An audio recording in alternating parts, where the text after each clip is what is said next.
नमस्कार दोस्तों, स्वागत है आप लोगों का आज की नेक्स्ट क्लास में। आज हम जो है वो 23 जून 2026 के करंट अफेयर्स को डिस्कस करने जा रहे हैं। जैसे कि मैंने आप लोगों को कहा भी था कि हम जो है वो 15 करंट अफेयर को डिस्कस करते हैं, साथ में स्टैटिक जीके का जो आपके 4 से 5 क्वेश्चन वो रहेंगे, और उसके अलावा जो है वो 10 क्वेश्चंस जो है आज की क्लास में जो है वो आपको पॉलिटी के देखने को मिलेंगे। ठीक है, तो इससे आपका जो बाकी पोर्शन है उसके जो इंपॉर्टेंट क्वेश्चंस हैं वो भी आपके साथ साथ में जो है वो कवर होते चलेंगे। ठीक है, तो चलिए स्टार्ट करेंगे हम आज की क्लास को। ठीक है, तो आज का हमारा जो है वो पहला क्वेश्चन स्टार्ट करने से पहले मैं आप लोगों को बता दूं, जो भी स्टूडेंट जो है वो पटवारी की प्रिपरेशन कर रहा है तो आप लोग प्लेलिस्ट सेक्शन पे जा सकते हो। वहाँ पे साइंस का पूरा सिलेबस आप लोगों को करवाया हुआ है। ठीक है, 20 to 30 मिनट की ज़्यादा से ज़्यादा क्लासेस आपको देखने को मिलेंगी। कुछ क्लासेस होंगी जो थोड़ी सी लॉन्ग आपको देखने को मिलेगी, उससे बाहर आपको कुछ भी पढ़ने की ज़रूरत नहीं रहेगी। सारी की सारी चीज़ें मैंने आपको वहाँ से कवर करवा दी गई हैं। ठीक है, तो चलिए हम आज की क्लास को स्टार्ट करेंगे। प्लेलिस्ट आप देख सकते हो, उसके लिए जो मैंने आपको कहा, हमारा यहाँ पे आज का जो पहला क्वेश्चन है, पहले क्वेश्चन में बोला है कि which city hosted the main national celebration of international day of yoga 2026।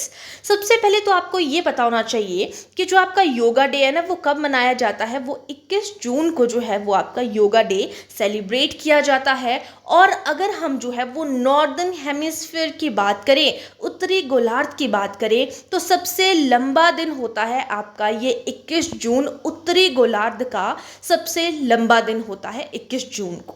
ठीक है, और दूसरी चीज़ हमने जो है वो पिछली क्लासेस में थीम भी डिस्कस कर दिया था कि योगा डे का थीम जो है वो क्या है। योगा फॉर एजिंग के लिए जो है हमने पढ़ा था। ठीक है, healthy ageing, yoga for healthy ageing जो है वो हमारे पास ये जो योगा डे था इसका थीम था। ठीक है, आपको पता है कि थीम आप लोगों से जो है, अब डे पहले पूछे जाते थे कि कौन सा डे किस दिन मनाया जाता है, अब जो है वो थीम बेस्ड आपके पास चीज़ें पूछी जाती हैं, तो वो आपको पता होनी चाहिए। ठीक है, और यहाँ पे अब हमारे पास क्वेश्चन में पूछा था कि जो इंटरनेशनल योगा डे है उसका जो मुख्य राष्ट्रीय समारोह हुआ था वो किस शहर में आयोजित हुआ था। न्यू दिल्ली में, मुंबई में, कोलकाता में, चेन्नई में। तो ये आपको यहाँ पे थीम भी पता चल गया। तो अगर हम यहाँ पर बात करें तो ये जो है वो कोलकाता में आयोजित हुआ था। Option number C correct answer हो जाएगा। ठीक है, ध्यान रखिएगा 21 जून को उत्तरी गोलार्ध का सबसे लंबा दिन होता है, उसी दिन योगा डे मनाया जाता है। और ये जो योगा डे का समारोह हुआ था वो कोलकाता में आयोजित किया गया था, और इसका जो थीम है वो है योगा फॉर हेल्दी एजिंग। ठीक है, तो योगा डे से रिलेटेड और 21 जून से रिलेटेड आपने चीज़ें देख ली। सेकेंड क्वेश्चन के ऊपर चलते हैं। सेकेंड क्वेश्चन में बोला गया है कि विच 3 इंडिजिनियसली बिल्ट नेवल शिप्स वर कमीशन्ड इन कोलकाता इन जून 2026। कि जून 2026 में कोलकाता में कौन से 3 स्वदेशी युद्धपोत नौसेना में शामिल किए गए। अब 3 नए युद्धपोतों को, ये भी हमारे इंडिजीनियस है, यानी कि हमारे देश के खुद से जो है वो निर्मित किए गए हैं, स्वदेशी हैं ये युद्धपोत, और ये नौसेना में यानी कि नेवल में जो है वो यहाँ पे शामिल किए गए हैं। इनकी हम यहाँ पे बात कर रहे हैं। ठीक है, तो वो कौन से 3 हैं? आईएनएस विक्रांत, वेला और करंज हैं, या आईएनएस डूनागढ़ी या संशोधक या अग्रय हैं, या दिल्ली कोलकाता चेन्नई आईएनएस है, या आईएनएस नीलगिरी सूरत और इम्फाल है। तो करेक्ट आंसर हो जाएगा हमारे पास यहाँ पे ऑप्शन नंबर बी, आईएनएस डूनागिरी जो है, और साथ में डूनागिरी के अलावा संशोधक है और आईएनएस अग्रय जो है। ये हमारे पास जो है वो 3 स्वदेशी युद्धपोत जो है वो नौसेना में शामिल किए गए हैं। कहाँ पे बात कर रहे हैं हम? कोलकाता में बात कर रहे हैं। ठीक है, और अभी हमने जो है वो बात की थी, जो हमारा इंटरनेशनल योगा डे जो सेलिब्रेट हुआ था वो भी कोलकाता में हुआ था, और कोलकाता से ही रिलेटेड हम यहाँ पे ये भी देख रहे हैं कि 3 स्वदेशी युद्धपोत जो है वो नौसेना में शामिल किए गए हैं कोलकाता में। तो option number B correct answer हो जाएगा। ठीक है, चलते हैं नेक्स्ट क्वेश्चन पे। क्वेश्चन नंबर 3 क्या कहता है? क्वेश्चन नंबर 3 बोलता है कि who was recently reappointed as the Solicitor General of India for the term of 3 years। तो हाल ही में 3 साल के लिए भारत के सॉलिसिटर जनरल के रूप में किसे पुनर्नियुक्त किया गया है? फिर से नियुक्त किया गया सॉलिसिटर जनरल ऑफ इंडिया के तौर पे। किसे? आर वेंकटरमणी को, तुषार मेहता को, मुकुल रोहतगी को या फिर हरीश साल्वे को। तो किसको जो है वो अपॉइंट किया गया है, रीअपॉइंट किया गया है, रीअपॉइंट पूछा है तो तुषार मेहता यहाँ पर करेक्ट आंसर हो जाएगा, ऑप्शन नंबर बी। ध्यान रखिएगा, हाल ही में 3 साल के लिए बोला गया है, भारत के सॉलिसिटर जनरल ऑफ इंडिया की बात हो रही है, तो वो हो जाएंगे Tushar Mehta, option number B correct answer हो जाएगा।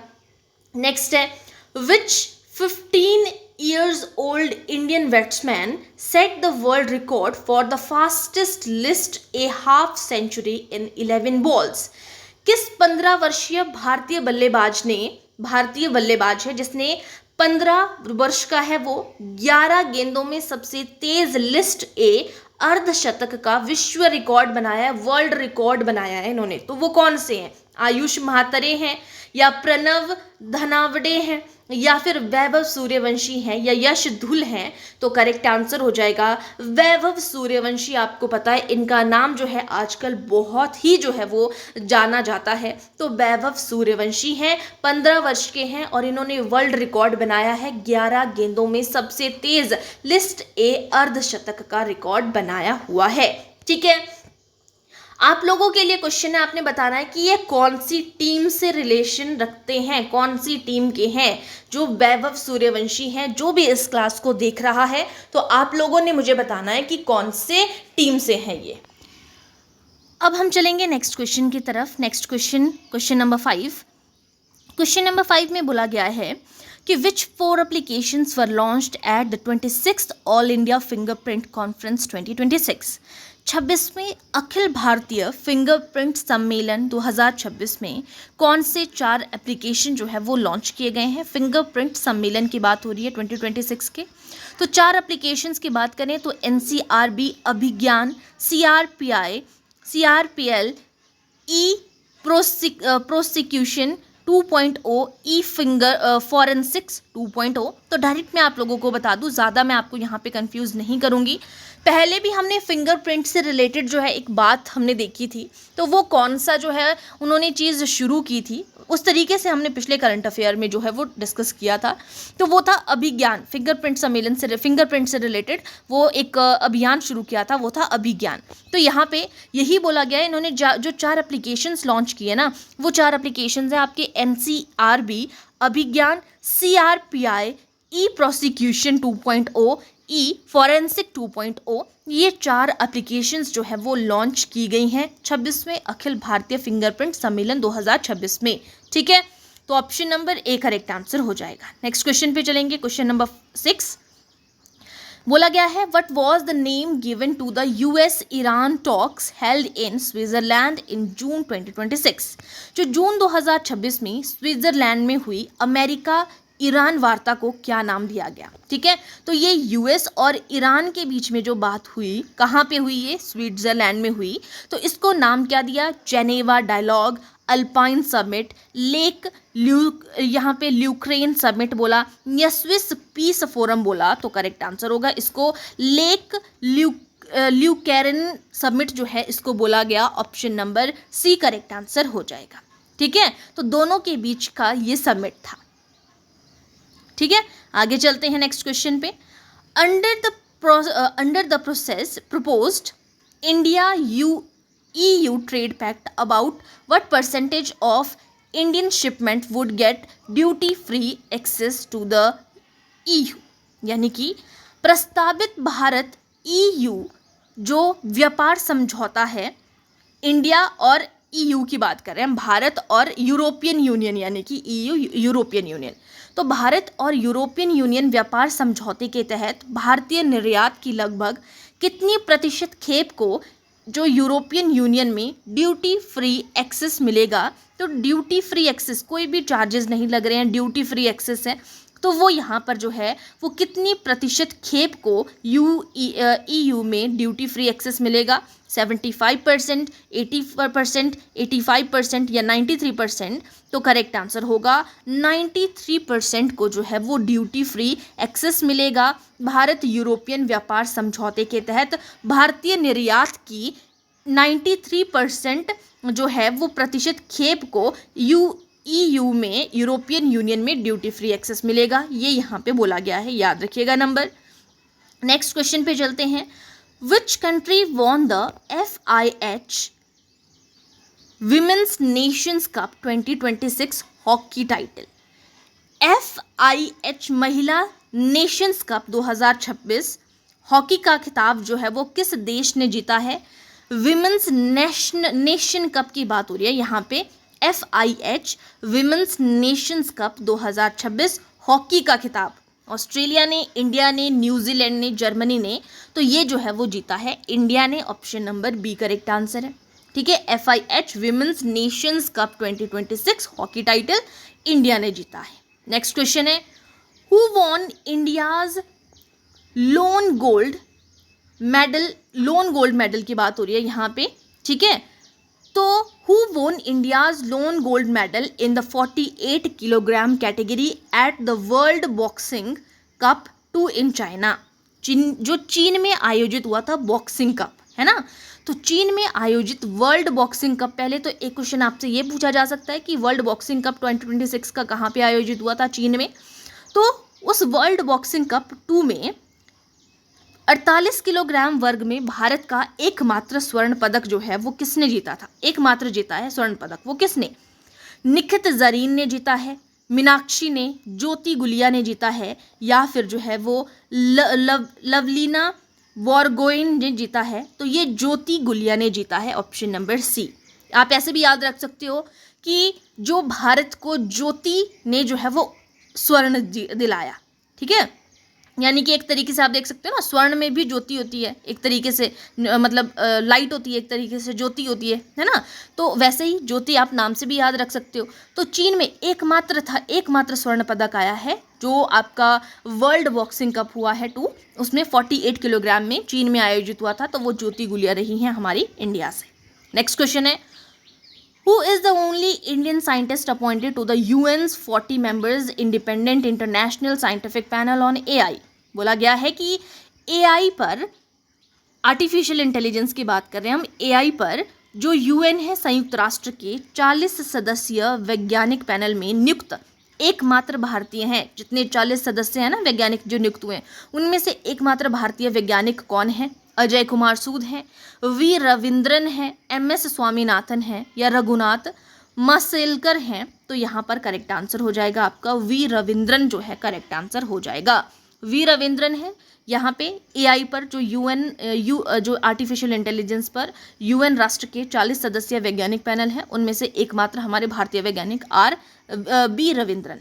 ठीक है, next question, where is the 11th BRICS energy minister meeting being held?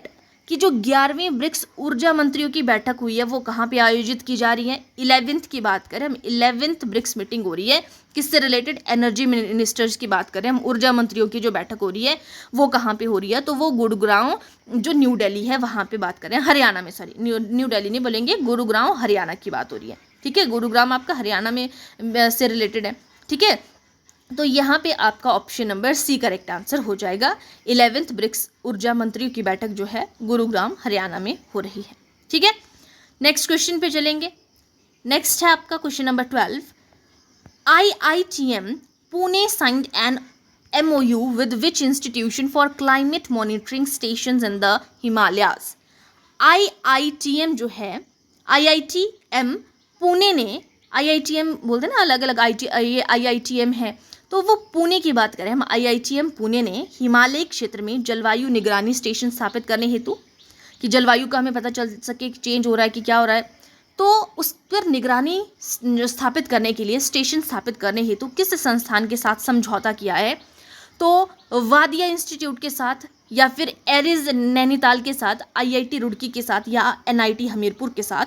तो करेक्ट आंसर होगा जो एरिज नैनीताल है उसके साथ में MOU साइन किया हुआ है। ठीक है, ARIES नैनीताल भी आप बोल सकते हो या एरिज नैनीताल भी आप बोल सकते हो, वो आपकी मर्जी है। ठीक है, तो IITM पुणे ने जो है वो हिमालय क्षेत्र की जलवायु पर निगरानी करने के लिए जो स्टेशन स्थापित करने हेतु जो है वो एरिज नैनीताल के साथ में MOU साइन किया है। नेक्स्ट क्वेश्चन है, who resigned as the prime minister of Britain in June 2026? India की बात नहीं कर रहे हम, इंडिया के नहीं कर रहे हैं, लेकिन जो ब्रिटेन के प्रधानमंत्री पद से किसने इस्तीफा दिया है जून 2026 में? बोरिस जॉनसन ने, ऋषि सुनक ने, केयर स्टारमर ने या डेविड कैमरन ने? तो करेक्ट आंसर हो जाएगा केयर, जो आपके स्टारमर हैं, कीर स्टारमर भी आप बोल सकते हो, केयर स्टारमर। तो कीर स्टारमर ने जो है यहाँ पे प्रधानमंत्री पद से, पहले तो आपको ये पता होना चाहिए कि ये कहाँ के जो प्रधानमंत्री थे, तो कीर स्टारमर जो है वो ब्रिटेन के प्रधानमंत्री थे और इन्होंने जो है वो प्राइम मिनिस्टर के पद से जो है वो इस्तीफा दिया है, ठीक है, कीर स्टारमर ने जून में। नेक्स्ट क्वेश्चन है, जो आपका कुराशनी इमली है या खुराशनी इमली भी आप इसको बोल सकते हो, खुराशानी या खुराशनी, ठीक है। तो Khurshani imli recently granted a GI tag belongs to which state?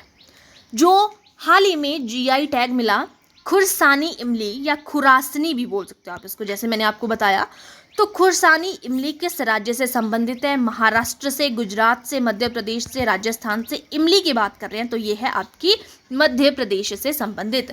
इसको, ये जो खुरासनी इमली है, इसको जीआई टैग मिला है और ये मध्य प्रदेश से, एमपी से रिलेटेड है।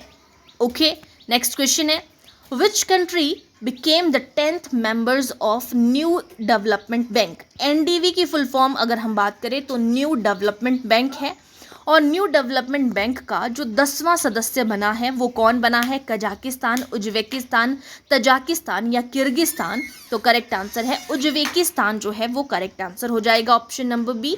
एनडीबी में उज्बेकिस्तान जो है वो 10th मेंबर बना है। नेक्स्ट, अब स्टैटिक जीके के ऊपर आ जाते हैं। स्टैटिक जीके में क्या कहा गया है कि where is the Birbal Sahni institute of palaeosciences located? जो बिरबल साहनी, पैलियो साइंसेस का मतलब है पूरा विज्ञान संस्थान है, वो कहाँ पे स्थित है? Birbal Sahni institute of palaeoscience Patna में, लखनऊ में, प्रयागराज में, कानपुर में? तो ये है आपका लखनऊ में, option number B. Birbal Sahni institute of palaeosciences जो है वो लोकेटेड है लखनऊ में। अब हम नेक्स्ट क्वेश्चन के ऊपर चलेंगे, question number 17। Where is the Shyama Prasad Mukherjee port located? Shyama Prasad Mukherjee कहाँ पे है? बंदरगाह की बात करें हम यहाँ पे पोर्ट की, तो श्यामा प्रसाद मुखर्जी जो है वो कोलकाता में है, option number D correct answer हो जाएगा। नेक्स्ट है, where is the headquarter of the international hockey federation located? FIH हमने पीछे भी बात की थी, तो ये जो है वो आपका फेडरेशन है हॉकी से related, international hockey federation FIH कहाँ पे लोकेटेड है? ज्यूरिख स्विट्जरलैंड में, जेनेवा स्विट्जरलैंड में या लाजेन स्विट्जरलैंड में या जो है वो बर्न स्विट्जरलैंड में? तो करेक्ट आंसर है लाजेन स्विट्जरलैंड में है आपका FIH federation, international hockey federation जो है वो लाजेन यहाँ पे स्विट्जरलैंड में है, ठीक है। नेक्स्ट क्वेश्चन है, nomadic elephant is a joint military exercise? ये नोमैडिक एलिफेंट जो है जॉइंट एक्सरसाइज है किसकी? इंडिया और किस कंट्री की है नोमैडिक एलिफेंट? मंगोलिया की, जापान की, रूस की, नेपाल की? तो करेक्ट आंसर है ये है मंगोलिया की। नोमैडिक एलिफेंट जो है वो इंडिया और मंगोलिया के बीच की एक्सरसाइज है और यहाँ पे ये आपका जो है जॉइंट एक्सरसाइज है, याद रखिएगा। नेक्स्ट है, from which country has India borrowed the parliamentary system? India ने संसदीय प्रणाली, शासन प्रणाली किस देश से ली है? तो ये जो है वो यूके से ली है, यूनाइटेड किंगडम से ली है, option number D correct answer होगा। नेक्स्ट क्वेश्चन है, which article of the Indian constitution deals with fundamental rights? Fundamental rights के साथ कुछ पॉलिटी के क्वेश्चन हम यहाँ पे 10 क्वेश्चन डिस्कस करेंगे। तो जब भी हम फंडामेंटल राइट्स की बात करते हैं तो वो आते हैं आपके 12 से 35 के बीच में, option number A correct answer हो जाएगा।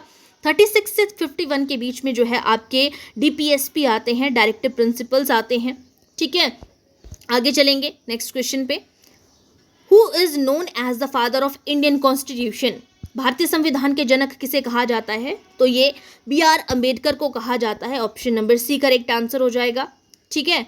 नेक्स्ट क्वेश्चन पे चलेंगे, which constitutional amendment lowered the voting age from 21 years to 18? पहले जो है वो 21 वर्ष हुआ करती थी वोटिंग एज, लेकिन अब जो है 18 की गई है। कौन सी अमेंडमेंट के तहत की गई है? तो ये है आपका ऑप्शन नंबर सी, 61st अमेंडमेंट के तहत जो है वो मतदान की आयु 21 से हटाकर 18 कर दी गई है, ऑप्शन सी। नेक्स्ट है, द डायरेक्टिव प्रिंसिपल्स की बात करें, अभी हमने संसदीय शासन प्रणाली की बात की थी, वो जो है वो ब्रिटेन से ली गई है, US से यानी UK से। Directive principles of state policy DPSP are borrowed from which country? तो राज्य के जो नीति निर्देशक सिद्धांत है, नीति निर्देशक तत्व हैं, वो किस देश के संविधान से लिए गए हैं? तो वो आयरलैंड से लिए गए हैं। Option number B correct answer हो जाएगा। नेक्स्ट है, who appoints as the governor of the state? राज्यपाल की नियुक्ति कौन करता है? तो राज्यपाल की नियुक्ति करता है आपका प्रेसिडेंट। ध्यान रखिएगा, जब आपके पास बोला गया है कि जो प्रेसिडेंट यहाँ पे प्राइम मिनिस्टर है, प्राइम मिनिस्टर की जो यहाँ पर नियुक्ति करता है वो करता है आपका राष्ट्रपति, यानी कि प्रेसिडेंट करता है प्राइम मिनिस्टर की नियुक्ति। ठीक है, प्रेसिडेंट कर रहा है। अब यही प्रेसिडेंट जो है वो किसकी नियुक्ति करता है? यही जो है आपके राज्यपाल की नियुक्ति भी करता है, गवर्नर की नियुक्ति यानी कि। ठीक है, और जो सीएम है, सीएम को कौन नियुक्त करता है? सीएम को आपका राज्यपाल नियुक्त करता है, गवर्नर नियुक्त करता है। याद रखिएगा, सीएम की बात कर रहे हैं हम यहाँ पे। ठीक है, तो नियुक्ति पता होनी चाहिए आपको। नेक्स्ट है, which article provides for constitutional remedies? संवैधानिक उपचारों के अधिकार का प्रावधान जो है वो किस अनुच्छेद में है? 19 में, 21 में, 32 में, 356 में। Option number C correct answer है। आर्टिकल 32 जो है वो संवैधानिक उपचारों के अधिकार से रिलेटेड है, कॉन्स्टिट्यूशनल रेमेडी से रिलेटेड है, और यही जो है वो सुप्रीम कोर्ट से भी रिलेटेड है। सुप्रीम कोर्ट की रिट जो है जारी करता है वो आर्टिकल 32 के तहत जारी करता है, याद रखिएगा। और वहीं पर अगर हाई कोर्ट की रिट की बात करें तो वो 226 के तहत आती है। और यहाँ पे जो आपका 19 है, 19 आपकी जो है वो प्रेस से रिलेटेड स्वतंत्रता की बात करते हैं यहाँ पे। ठीक है, नेक्स्ट क्वेश्चन है, how many fundamental duties are currently mentioned in the Indian constitution? भारतीय संविधान में वर्तमान में कितने मौलिक कर्तव्य हैं, फंडामेंटल ड्यूटीज हैं? तो आपके पास 11 फंडामेंटल ड्यूटीज हैं। Option number B correct answer हो जाएगा। नेक्स्ट है, who presides over a joint sitting in parliament? संयुक्त अधिवेशन की बात करें कि संसद के संयुक्त अधिवेशन की अध्यक्षता कौन करता है? तो अधिवेशन बुलाता कौन है? राष्ट्रपति बुलाता है। लेकिन संसद के जो ज्वाइंट मीटिंग होती है उसकी अध्यक्षता कौन करता है? जो लोकसभा का अध्यक्ष होता है, स्पीकर ऑफ द लोकसभा, वो जो है वो अध्यक्षता करता है। ऑप्शन सी करेक्ट आंसर होगा। एक चीज़ और आपने यहाँ याद रखनी है, जब भी हम इस्तीफे की बात करते हैं कि कौन किसको रेजिग्नेशन देता है, तो लोकसभा का जो अध्यक्ष है वो उपाध्यक्ष को देता है, और उपाध्यक्ष जो है वो अध्यक्ष को देता है आपका जो यहाँ पे रेजिग्नेशन है। वैसे ही जो प्रेसिडेंट है वाइस प्रेसिडेंट को देता है, और वाइस प्रेसिडेंट जो है वो प्रेसिडेंट को इस्तीफा देता है, याद रखिएगा। नेक्स्ट क्वेश्चन है, which schedule of the constitutional contain the list of recognised language? Bharat जो कि यहाँ पे संविधान की किस अनुसूची में मान्यता प्राप्त भाषाओं की सूची दी गई है? 6th शेड्यूल में, 7th शेड्यूल में, 8th शेड्यूल में, 10th शेड्यूल में? तो करेक्ट आंसर है 8वीं अनुसूची है। 8th शेड्यूल में जो आपकी भाषाओं की सूची है, 22 भाषाओं की बात करते हैं, वो 8th शेड्यूल में दी गई है। नेक्स्ट क्वेश्चन है, यही क्वेश्चन अभी जो है वो पेपर में पूछा गया था जेबीटी कमीशन में एक शिफ्ट में, कि which article deals with the proclamation of national emergency? राष्ट्रीय आपातकाल की घोषणा जो है वो किस अनुच्छेद के अंतर्गत की जाती है? तो आर्टिकल यहाँ पे 352 जो है यहाँ पर करेक्ट आंसर होगा। नेशनल इमरजेंसी की जब हम बात करते हैं तो वो 352 के तहत आता है। वहीं पर अगर हम राष्ट्रपति शासन की बात करते हैं तो वो आपका आर्टिकल 356 के अंदर आता है। और वहीं पर अगर हम जो है वो जो है फाइनेंशियल इमरजेंसी की बात करें तो वो आपका 360 के अंदर आता है। ठीक है, तो इतनी चीज़ें आपको यहाँ पे याद रखनी है। ये थे हमारे यहाँ पे, हमने नेशनल इंटरनेशनल करंट अफेयर्स के बारे में भी बात करी, साथ में जो है उसके अलावा हमने स्टैटिक जीके के बारे में भी बात की, और आपके पॉलिटी के 10 इंपॉर्टेंट क्वेश्चंस की भी हमने यहाँ पे बात की। इसी तरीके से इंपॉर्टेंट चीज़ें जो है और आपका करंट अफेयर्स जो है वो डेली आपको यहाँ पे देखने को मिलेगा। देखिए, मैं आपको बार बार एक चीज़ को बता रही हूँ कि करंट अफेयर्स की बहुत ही ज़्यादा इंपॉर्टेंस आपके पेपर में जो है अब रहने वाली है। तो आपको करंट अफेयर्स अगर आप डेली कर रहे हो तो बहुत अच्छी बात है, तभी आप उन चीज़ों को याद रख सकते हो, क्योंकि वैसे ही क्वेश्चंस आपके जो है वो रिवीजन होते चलते रहते हैं, बीच बीच में बार बार उन क्वेश्चंस का हम जिक्र करते रहते हैं। और अगर आप एक साथ में सारे करने चाहो तो एक साथ में पेपर से 2 दिन पहले आप याद नहीं रख सकते हो सारे के सारे करंट अफेयर्स को। ठीक है, बेशक आप सुन लोगे, पढ़ लोगे, लेकिन पेपर में वो याद नहीं रहते हैं। मैं अपने एक्सपीरियंस से ये चीज़ आप लोगों को बता रही हूँ। ठीक है, थोड़े थोड़े करते रहेंगे तो वो आपको याद रहेंगे, रिवीजन उनका होता चलेगा। ठीक है, तो आज के लिए हम इतना ही करेंगे। बाकी मैंने जैसे आप लोगों को बताया है कि अगर आप साइंस की प्रिपरेशन करना चाहते हो जेबीटी पटवारी के लिए, पंचायत सेक्रेटरीट के एग्ज़ाम के लिए, है ना, तो उसके लिए प्लेलिस्ट बनी हुई है। आप प्लेलिस्ट सेक्शन पे जा सकते हो, वहाँ पे सारी की सारी क्लासेस जो है वो देख सकते हैं। ठीक है, जिन्होंने देखी होगी उनको पता लगा होगा कि वहाँ से किस तरीके के क्वेश्चन जो है वो पूछे जाते हैं। ठीक है, और उसके अलावा आपको वहाँ पे मॉडर्न हिस्ट्री की भी क्लासेस मिलेंगी, और मैं कुछ और सब्जेक्ट जो है वो स्टार्ट करूँगी। आप लोगों ने कमेंट सेक्शन पे मुझे बताना है कि कौन सा सब्जेक्ट आपको चाहिए। अब उस चीज़ के लिए जो है मैं वो क्लासेस भी आपको प्रोवाइड कराऊँगी। ठीक है, तो आज के लिए हम इतना ही करेंगे, बाकी नेक्स्ट डे का current affair next day discuss करेंगे। Thank you.